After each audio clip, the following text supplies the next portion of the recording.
नमस्कार साथियों, आज अपन पढ़ेंगे साथियों जॉन लॉक, जो आपका राजस्थान विश्वविद्यालय द्वारा बीए तृतीय वर्ष का सिलेबस दिया गया है राजनीतिक विज्ञान का, यानी कि 2 पेपर आपके हैं, पाश्चात्य विचार और अंतर्राष्ट्रीय संबंध। तो वेस्टर्न पॉलिटिकल थिंकर में आपके सिलेबस में जो है टॉपिक दिया हुआ है जॉन लॉक। तो साथियों पिछले वाली क्लास में अपन ने हॉब्स के बारे में पढ़ लिया था, आज अपन पढ़ेंगे जॉन लॉक के बारे में। तो जैसे मान लीजिए जॉन लॉक, हॉब्स, लॉक और रूसो तीनों विचारक जो है संविधानवादी विचारक कहा गया है। तो जो दूसरे नंबर के विचारक है संविधानवादी में जॉन लॉक, इसके बारे में अपन पढ़ेंगे। तो जॉन लॉक का सबसे पहले अपन सामान्य परिचय पढ़ेंगे, उसकी जो रचनाएं हैं उसके बारे में पढ़ेंगे। जॉन लॉक जो साथियों जो है उदारवाद की आत्मा की संज्ञा दी गई है उसके बारे में पढ़ेंगे। और जॉन लॉक के द्वारा सामाजिक समझौते का सिद्धांत दिया गया है, ठीक है, यानी सामाजिक समझौते में जो मानव स्वभाव की वो व्याख्या करता है, प्राकृतिक अवस्था के बारे में बताता है, सामाजिक समझौता लोगों ने किया उसके बारे में वो बताता है। तो अपन इन चीजों के बारे में आज वाली क्लास में अपन अध्ययन करेंगे। तो सबसे पहले साथियों तो जॉन लॉक का जो जन्म है वो 1632 में हुआ है, ठीक है, ये डेट आपका एग्जाम में पूछी जा सकती है। तो 1632 में इसका जो जन्म है वो हुआ है। तो सबसे पहले अपन जो जॉन लॉक का जो जीवन परिचय है उसके बारे में यहाँ अपन अध्ययन करेंगे, यानी कि जो जॉन लॉक का जो जन्म है वो प्यूरिटन संप्रदाय में एक मध्यम वर्गीय परिवार में इसका जन्म हुआ है, ठीक है। तो इसको जो पढ़ाई के लिए जो है ऑक्सफोर्ड विश्वविद्यालय में भेजा गया।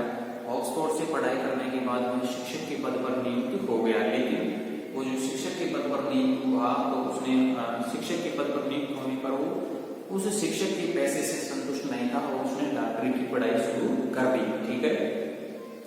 तो डॉक्टरी की पढ़ाई के दौरान यानी कि वह कई जो उच्चाधिकारी पद पर थे उनका वो निजी चिकित्सक भी रहा। तो इस दौरान जो है कई व्यक्तियों के संपर्क में वो आया और उससे धीरे धीरे जो राज्य की राज व्यवस्था है उसके बारे में उसको नॉलेज होने लगा, यानी कि जो राज्य व्यवस्था है उसके बारे में धीरे धीरे उनके बारे में समझने लगा।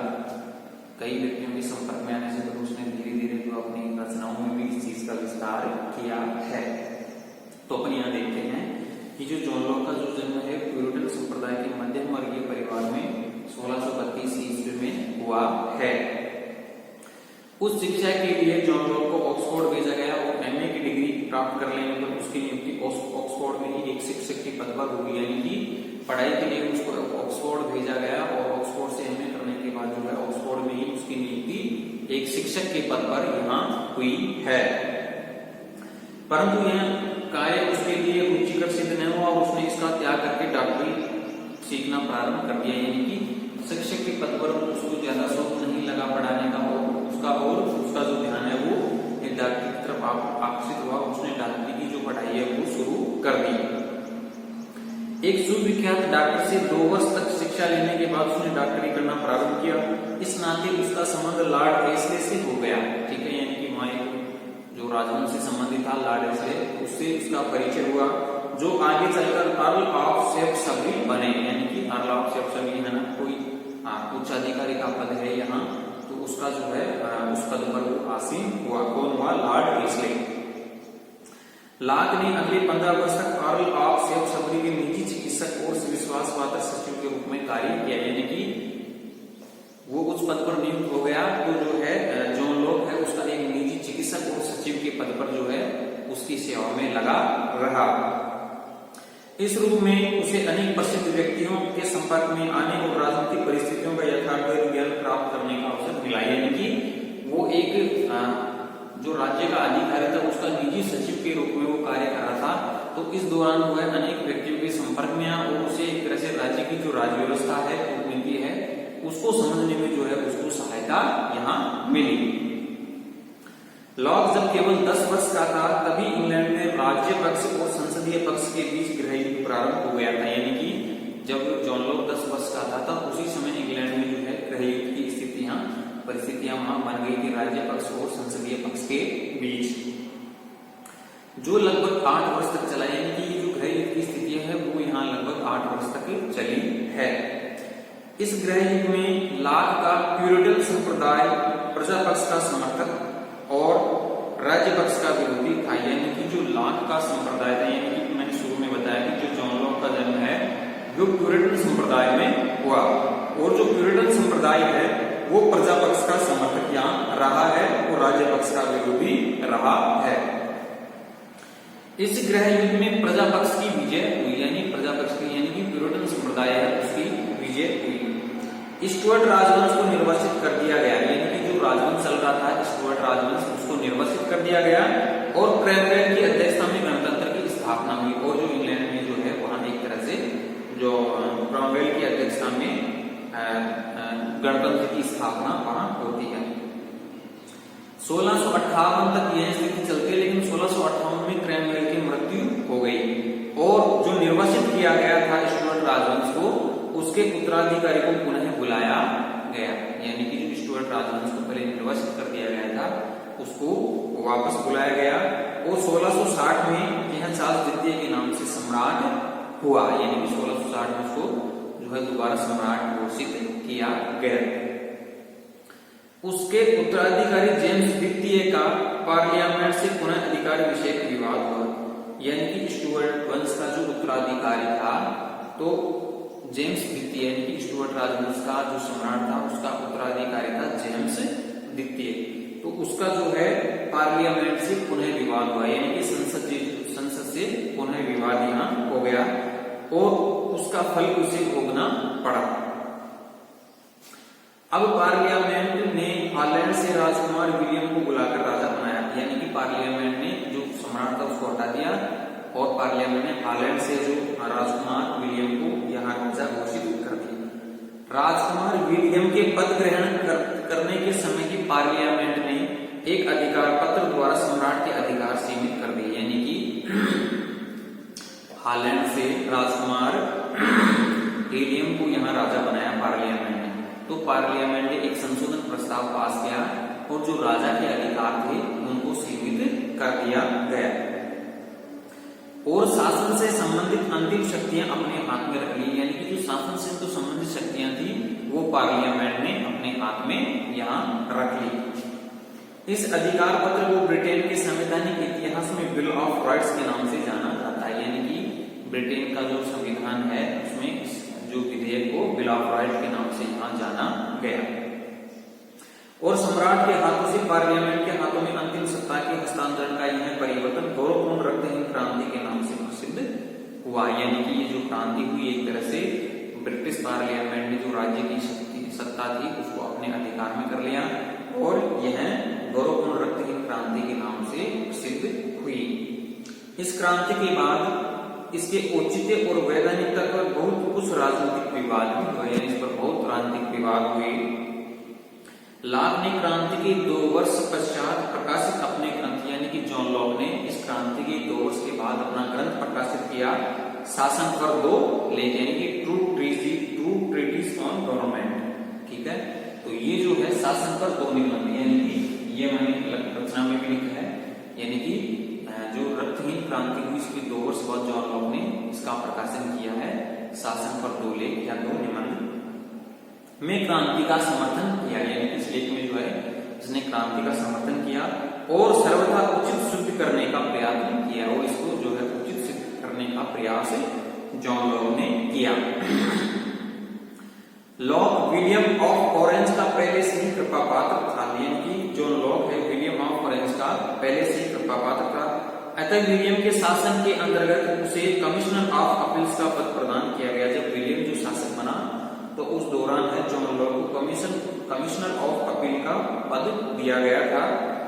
अस्वस्थता के कारण उसने 1700 ईस्वी में इस पद से त्यागपत्र दे दिया, यानी कि जॉन लॉक ने इस पद से 1700 ईस्वी में त्यागपत्र दे दिया, और 1704 में जो है जॉन लॉक का देहांत हो गया, तो उसकी जो मृत्यु है यहाँ 1704 में हुई है। ठीक है, तो ये तो हो गया एक तरह से उसका जीवन परिचय जॉन लॉक। ठीक है साथियों, अब जो है आपको जैसे मान लीजिए राजस्थान विश्वविद्यालय द्वारा यहाँ सवाल किस प्रकार से पूछा जाएगा, तो सामान्य परिचय में तो उसकी जन्म हो गई, मृत्यु हो गया, शासन कार्य में उसने किस प्रकार से भाग लिया, डॉक्टरी सीखी, उसने शिक्षक के पद पर नियुक्त हुआ, उसके बाद में जो है छोटा सवाल पूछे जाने की संभावना है उसकी रचना संदर्भ में। यानी कि 2 नंबर के सवाल में आपसे पूछा जा सकता है कि जॉन लॉक की 2 रचनाओं के नाम यहाँ लिखिए, या जॉन लॉक की 3 रचनाओं के नाम यहाँ लिखिए। तो साथियों ये जो रचनाएं हैं उसकी मुख्य मुख्य इसको आप नोट कर लें। ये 2 नंबर के सवाल में आपसे पूछा जा सकता है। पहली रचना है शासन पर 2 लेख, दूसरी है लेटर ऑन टॉलरेशन, और तीसरी जो रचना है ऐसे कंसर्निंग ह्यूमन अंडरस्टैंडिंग। ठीक है, तो ये 3 रचनाएं हैं इसकी मुख्य, वो मैंने यहाँ लिख दी है, तो आप इनको अपने नोटबुक में नोट कर लें। इसके बाद अगला बिंदु अपन चर्चा करते हैं कि जॉन लॉक उदारवाद की आत्मा, यानी कि जॉन लॉक को है जो उदारवाद की आत्मा कहा गया है। ये बात भी आपसे पूछी जा सकती है कि उदारवाद की आत्मा किसको कहा गया है, या जॉन लॉक। ठीक है, तो वो क्यों कहा गया है वो अपन यहाँ देखते हैं कि जॉन लॉक ने जो है व्यक्ति की स्वतंत्रता का समर्थन किया, जीवन स्वतंत्रता तथा संपत्ति का समर्थन किया है। ठीक है, तो आगे इसको विस्तार से अपन यहाँ देखते हैं कि लॉक को उदारवाद की आत्मा कहा जा सकता है क्योंकि उसने अपने दर्शन में स्वतंत्रता को, यानी कि उसने जो अपने दर्शन लिखी, रचनाएं लिखी, तो उसमें स्वतंत्रता को शासन के सर्वोच्च लक्ष्य का स्थान प्रदान किया, या शासन के में जो है उसने स्वतंत्रता को एक महत्वपूर्ण यहाँ स्थान दिया है। अब उदारवाद के 2 रूप प्रचलित हैं, पुरातन उदारवाद और नवीन उदारवाद। यानी कि उदारवाद इसने 2 रूप बताए हैं, प्राचीन या पुरातन उदारवाद और नवीन उदारवाद। पुरातन उदारवाद जिसका प्रतिपादन जेम्स मिल, जेफरसन और थॉमस पेन द्वारा किया गया, राज्य को श्रेष्ठतम अवस्था में भी एक बुराई ही मानता है, उसे केवल एक प्रहरी का रूप ही प्रदान करता है। कौन करता है यहाँ? पुरातन उदारवाद, यानी कि राज्य को जो है एक प्रहरी का नाम वो देता है और राज्य के कार्य क्षेत्र को सीमित करने के पक्ष में है। यानी कि पुरातन जो उदारवाद है वो राज्य का कार्य क्षेत्र है उसको सीमित करने का पक्ष करता है, लेकिन लॉक उदारवाद की नवीन धारा का प्रतिनिधित्व करता है। यानी कि जो जॉन लॉक है उदारवाद की नवीन धारा का प्रतिनिधित्व करता है और शासन को स्वतंत्रता की प्राप्ति का एक अन्य महत्वपूर्ण और आवश्यक साधन मानता है, और जो शासन को स्वतंत्रता की प्राप्ति के लिए जो है एक महत्वपूर्ण आवश्यक साधन मानता है। यानी कि शासन जो है उसको इम्पोर्टेंट स्थान देता है कि स्वतंत्रता के लिए शासन का होना जरूरी है। लॉक उदारवादी इस बात में है कि वह शासन को व्यक्ति स्वतंत्रता की प्राप्ति का एक आवश्यक साधन मानते हुए भी यह कभी नहीं भूला कि शासकीय शक्ति की मर्यादाएं निर्धारित की जानी चाहिए। यानी कि जो शासक की शक्तियां हैं उनको मर्यादित होना चाहिए, उनको अपनी मर्यादा में रखना चाहिए, जिससे कि इस शक्ति का प्रयोग मानवीय स्वतंत्रता के विरुद्ध न हो। यानी कि शासन को व्यक्ति की स्वतंत्रता के लिए वो आवश्यक मानता है, ठीक है, लेकिन शासक के लिए कहता है कि शासक की शक्तियां भी मर्यादित होनी चाहिए, जिससे कि वो लोगों की स्वतंत्रता में अवरोध पैदा ना कर सके। उसके द्वारा सामाजिक समझौता सिद्धांत की संपूर्ण व्यू रचना मानवीय स्वतंत्रता के लक्ष्य को दृष्टि में रखकर की गई है। लॉक की धारणा है कि प्राकृतिक अवस्था में व्यक्तियों को कुछ प्राकृतिक अधिकार प्राप्त थे और राजनीतिक समाज की स्थापना के बाद भी उनके अधिकार पूर्णतः सुरक्षित रहे। यानी कि प्राकृतिक अवस्था में भी व्यक्तियों को कुछ अधिकार प्राप्त थे और राजनीतिक समाज की स्थापना होने के बाद भी ये अधिकार पूर्णतः सुरक्षित रहे। राजनीतिक उदारवाद को उसकी एक बहुत बड़ी देन धार्मिक सहिष्णुता का सिद्धांत है। यानी कि राजनीति के संदर्भ में जो उसकी उदारवाद के संबंध में जो बात है तो वो है कि उसकी बहुत बड़ी देन धार्मिक सहिष्णुता का सिद्धांत है। उसका विचार है कि व्यक्ति को अपनी आत्मा के अनुसार कार्य करने की पूरी स्वतंत्रता दी जानी चाहिए। यानी कि व्यक्ति को अब उसकी आत्मा के अनुसार जो है उसको पूरी स्वतंत्रता दी जानी चाहिए कार्य करने की। उसका कहना है कि एक ही राज्य में सबको इस बात की छूट होनी चाहिए कि जो व्यक्ति जो चाहे धर्म माने और चाहे जिस धर्म संप्रदाय का है। यानी कि जॉन लॉक कहता है कि व्यक्ति को जो है धर्म के मामले में पूरी छूट दी जानी चाहिए, चाहे वो किसी भी धर्म को माने या किसी धर्म का भी आदर वो करे। लोग व्यक्तियों की स्वतंत्रता की रक्षा के प्रति इतना अधिक जागरूक है कि उसे व्यक्तियों को कुशासन के विरुद्ध विद्रोह का स्पष्ट अधिकार प्रदान कर दिया है। यानी कि जॉन लॉक व्यक्तियों को इतनी स्वतंत्रता देने का पक्ष करता है कि अगर शासन उनके स्वतंत्रता के विरोध में अवरोध पैदा करता है तो उस शासन को भी कुचल देने का वो अधिकार उन व्यक्तियों को देता है। मानवीय स्वतंत्रता के रक्षक को उदारवाद की आत्मा का नाम ठीक ही दिया गया है। इबस्टीन, ये जो राजनीतिक विचारक रहे हैं, इबस्टीन को कहते हैं कि उदारवाद की आत्मा सर्वाधिक श्रेष्ठ रूप में जॉन लॉक में ही प्रतिबंधित हुई है। यानी कि जॉन लॉक को उदारवाद की आत्मा क्यों कहा जाता है? क्योंकि व्यक्ति स्वतंत्रता का वो अधिक यहाँ समर्थन करता है और व्यक्ति की स्वतंत्रता में अधिक और अगर शासन अवरोध पैदा करता है तो उस शासन को वो कुचल देने का या उसे हटा देने का भी वो समर्थन करता है। ठीक है साथियों, इस कारण से जॉन लॉक को उदारवाद की आत्मा कहा जाता है। अब यहाँ पर देखते हैं जॉन लॉक का सामाजिक समझौता सिद्धांत, यानी कि सामाजिक समझौता सिद्धांत में उसने कौन कौन सी चीज यहाँ बताई है। तो साथियों, यहाँ जॉन लॉक ने जो सामाजिक समझौता दिया है उसमें 3 चीजों की विशेषता उसने बताई है कि मानव स्वभाव की व्याख्या, यानी कि जो सामाजिक अवस्था है, प्राकृतिक अवस्था है, उसमें मानव स्वभाव किस प्रकार का है। प्राकृतिक अवस्था में मानव किस प्रकार का व्यवहार करता है और सामाजिक समझौता किस प्रकार से वो करता है। तो ठीक है, आपको तीनों में यहाँ छोटा सवाल आपको पूछा जा सकता है या पूरे सभी को मिलाकर आपको बड़ा सवाल भी पूछा जा सकता है। ठीक है, तो सबसे पहले जो सामाजिक अवस्था है, सामाजिक अवस्था, उसमें मानव स्वभाव की जो व्याख्या की है जॉन लॉक ने वो किस प्रकार से की है। लॉक सेब सबरी के पतन और उसके बाद के दुखपूर्ण दिनों में अपने देश के निष्कासन का यातनाम जीवन बताते हुए मानव स्वभाव के दुष्टपूर्ण पक्ष का साक्षात्कार किया है, यानी कि जो मनुष्य की दुष्ट प्रवृत्तियां हैं उनसे वह परिचित रहा है जॉन लॉक। फिर भी उसका हृदय मनुष्य की स्वाभाविक अच्छाई और दया आदि गुणों से अधिक प्रभावित है, यानी कि फिर भी वह मनुष्य को एक दया का पात्र मानता है कि उसके हृदय में जो है दया बसती है, अच्छाई होती है, आदि गुण उसमें पाए जाते हैं। उसके पिता के स्नेह में व्यवहार और मित्रों की अच्छाई ने उसके हृदय में मानवीय स्वभाव के प्रति निष्ठा उत्पन्न की, यानी कि मानव को उसने एक अच्छा प्राणी यहाँ माना है। और उसने स्वयं अपनी आंखों से 1688 में इंग्लैंड में शांतिपूर्ण साधनों के बल पर जो महत्वपूर्ण परिवर्तन हुए देखा था, उसने उक्त प्रभाव और निष्ठा को पुष्ट करने का कार्य किया, यानी कि उसने जो है 1688 की इंग्लैंड की जो पूर्ण क्रांति यहाँ हुई है तो उसका प्रभाव जो है यहाँ जॉन लॉक ने देखा था। इसी कारण हॉब्स ने मनुष्य को स्वार्थी, पाशविक और पतित माना है, यानी कि जॉन लॉक से पहले अपन ने हॉब्स का अध्ययन किया तो हॉब्स मनुष्य के बारे में धारणा देते हुए कहता है कि जो मनुष्य स्वभाव है वह बहुत बुरा है, स्वार्थी, पाशविक और पतित श्रेणी में उसको माना है, जबकि जॉन लॉक ने उसे सहयोगी तथा सामाजिक माना है।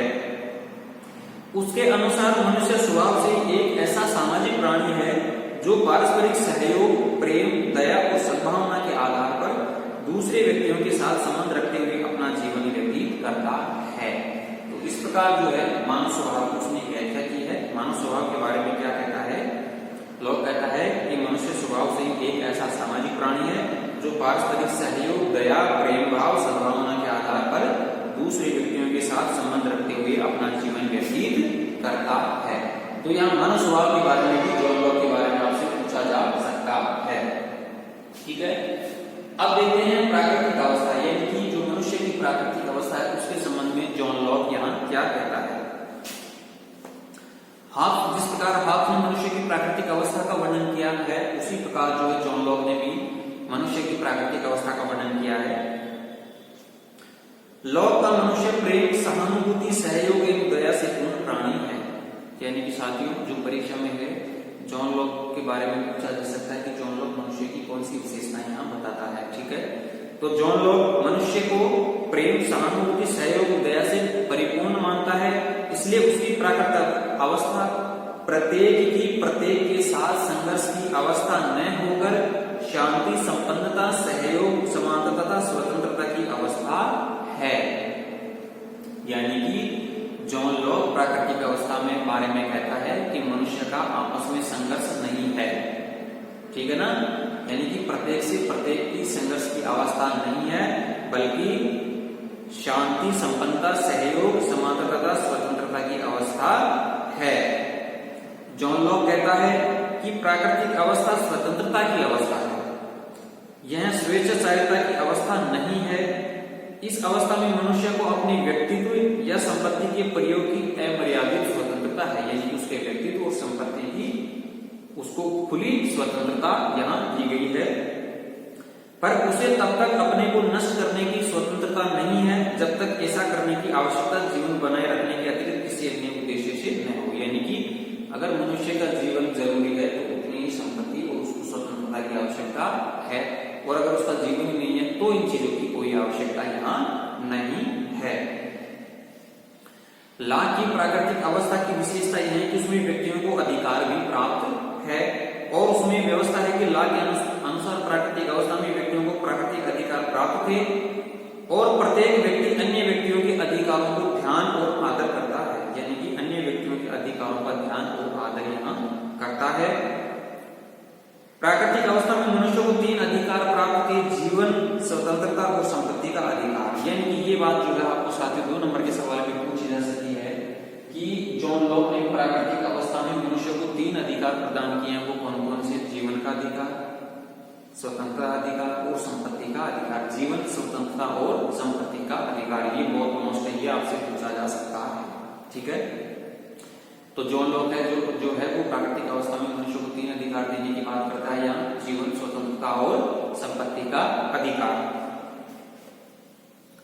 प्राकृतिक अवस्था में संपत्ति की सृष्टि ईश्वर प्रदत्त वस्तुओं के श्रम से मिश्रण से हुई है, अर्थात जैसे पेड़ में फल फूल लगे हुए हैं तो वे सबके हैं, पर यदि परिश्रम करके मैंने तोड़ा है तो वे मेरे हो गए। लाभ प्राकृतिक अवस्था में व्यक्तियों को समान मानता है, और उसका विचार है कि यह समानता अधिकारों की समानता थी, शक्ति की नहीं, यानी कि अधिकारों के रूप में जो है वो सभी को एक तरह से समान मानता है। इस प्रकार लाभ की प्राकृतिक अवस्था इस विवेक जनित प्राकृतिक नियम पर आधारित है कि तुम दूसरों के प्रति वही बर्ताव करो जिसकी तुम दूसरों से अपने प्रति आशा करते हो। ये बात भी पूछी जा सकती है कि ये जो बात है वो किसने कही है, यानी कि जॉन लॉक प्राकृतिक अवस्था के बारे में कहता है कि तुम दूसरों के प्रति वैसा ही व्यवहार करो कि जैसा तुम उसका अपने प्रति चाहते हो, कि अपन लोग चाहते हैं कि दूसरा अपने प्रति जो है सही सद्भाव का व्यवहार करे। ठीक है, तो अपने को भी जो है दूसरों के प्रति वैसा ही व्यवहार करना चाहिए। लाभ के व्यक्ति प्राकृतिक अवस्था के उचित अनुचित पाप होने धर्म अधर्म की स्वाभाविक भावना के अनुसार व्यवहार करते हैं। यह प्राकृतिक अवस्था स्वर्ण युग की अवस्था है, यानी कि ये जो अवस्था है वो स्वर्ण युग की अवस्था यहाँ कही गई है। और डनी कहते हैं कि यह पूर्ण सामाजिक अवस्था होने की अपेक्षा केवल पूर्व राजनीतिक अवस्था है। यह अवस्था परस्पर पारस्परिक संघर्ष की अवस्था नहीं थी, बल्कि इसमें शांति और विवेक का आधिक्य था। तो ये जो है जॉन लॉक प्राकृतिक अवस्था की विशेषताएं वो बताता है। स्वर्ण युग की एक तरह से इस अवस्था को जॉन लॉक जो है संज्ञा देता है। ठीक है, अब तीसरी बात करते हैं हम सामाजिक समझौता। जो जॉन लॉक ने सामाजिक समझौता यहाँ बताया है, तो समझौते को वो 2 रूप बताता है। समझौते के वो 2 रूप यहाँ बताता है। तो कौन कौन से रूप बताते हैं सामाजिक समझौते को अपन यहाँ देखते हैं कि प्राकृतिक अवस्था में व्यक्तियों को कुछ असुविधाएं हैं, यानी कि प्राकृतिक अवस्था में मनुष्य को कुछ असुविधाएं हैं, और इस अवस्था की कुछ कमियां भी हैं। प्राकृतिक अवस्था की पहली कमी यह है कि इसमें कोई सुनिश्चित प्रकट एवं सर्वमान्य नियम नहीं है, यानी कि प्राकृतिक अवस्था यानी कि सामाजिक समझौते में प्राकृतिक अवस्था में वो बताता है कि इसमें कुछ कमियां हैं। ठीक है, तो वो कौन कौन सी कमियां हैं? तो सबसे पहले कमी वो बताता है कि इस प्राकृतिक अवस्था में जो है एक तो सर्वमान्य नियमों का अभाव है, जिनके आधार पर उचित अनुचित का निर्णय हो सके। इस अवस्था की दूसरी कमी यह है, इसमें कोई प्रकट एवं निष्पक्ष निर्णायक नहीं है, यानी कि निर्णायकता का यहाँ अभाव है। दूसरी कमी ये बताता है। तीसरी कमी वो बताता है कि निर्णयों को क्रियान्वित कर सकने वाली शक्ति का अभाव, यानी कि उन निर्णयों को लागू करने वाली जो शक्ति है उसका यहाँ अभाव है, और ऐसी दशा में निर्णय कार्यान्वित होने से रह जाते हैं, यानी कि ऐसी दशा में जो निर्णय है वो क्रियान्वित नहीं हो पाते। इन असुविधाओं के कारण प्राकृतिक अवस्था का त्याग कर समझौते के आधार पर राज्य की संस्था की उत्पत्ति करते हैं, यानी कि इन अवस्थाओं के कारण, यानी कि इन कमियों के कारण जो है व्यक्ति प्राकृतिक अवस्था का त्याग कर समझौते के आधार पर राज्य संस्था की उत्पत्ति यहाँ करते हैं। ठीक है, तो राज्य की उत्पत्ति के संबंध में उसने ये विचार किया कि प्राकृतिक अवस्था में मनुष्यों की बहुत सारी कमियां थी और इन कमियों को दूर करने के कारण जो है लोगों ने प्राकृतिक अवस्था का त्याग कर एक राज्य संस्था का यहाँ निर्माण किया है। इसके लिए मनुष्य में दो प्रकार के समझौते होते हैं। कौन कौन से समझौते होते हैं? पहले समझौते द्वारा प्राकृतिक अवस्था का अंतर समाज की स्थापना की गई। पहले समझौते द्वारा मनुष्य यह निश्चित करते हैं कि वे अपने संबंध में व्यवस्था करने का अधिकार समाज को देते हैं। यानी कि जो पहला अधिकार उसने दिया है वो यहाँ किसको दिया है? समाज को दिया है। पहला जो अधिकार है समझौते का अधिकार वो यहाँ किसको दिया गया है? या समाज को दिया गया है। परिणाम स्वरूप अब उस पर कानून के निर्माण का अधिकार समाज का होगा। यानी कि इन पर निर्णय कौन बनाएगा? यहाँ समाज बनाएगा, जिन्हें वह मनुष्य के व्यक्तिगत और सामाजिक हित के लिए उपयोगी समझेगा। दूसरे प्रकार का समझौता वह है जो समाज के मनुष्य मिलकर शासक से करते हैं। यानी कि दूसरा जो समझौता है वो है शासक के साथ।